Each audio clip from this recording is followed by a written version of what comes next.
এবং গুরুত্বপূর্ণ ভিডিও, তাই ভিডিওতে একটি লাইক দিয়ে সম্পূর্ণ ভিডিও দেখতে থাকুন। আরেকটা জিনিস মনে হয় কি জানেন, এই যে যখন বাড়ি ছাড়ার কথা শুনছি তখন আমার মনে হয়েছে যে প্রথম দিকে মনে হয়েছে হারিল বাড়ি ছেড়ে দিবে, এই বাড়িতে অনেকদিন এখানে বহু মানুষের জীবন নষ্ট হয়েছে, তো এই জন্য আল্লাহ হয়তো এটা প্রাকৃতিক বিচারও বলতে পারেন, আপনি আল্লাহর বিচারও বলতে পারেন, যে যাদের তুমি জীবন নষ্ট করছো আজকে তাদের পাপের ফলে হয়তো তোমাকে যাদের জীবনে আজকে তুমি বাড়ি ছেড়ে যাবা, হয়তো আজকে না হোক কালকে। তো আমি বিশ্বাস করি যে আপনার কর্ম কখনোই আপনাকে ফেরত না দিয়ে যাবে না। আমি বিশ্বাস করি যে শুনেন, পাপ যত পুরাতনই হোক না কেন এক সময় সামনে চলে আসে,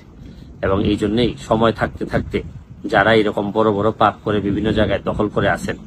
পাবলিকের স্বার্থে, আমার মনে হয় আপনাদের আস্তে আস্তে চিন্তা করা উচিত যে এগুলো ছেড়ে দিতে হবে, নাইলে এমন এক সময় এসে এমন ভাবে ছাড়তে হবে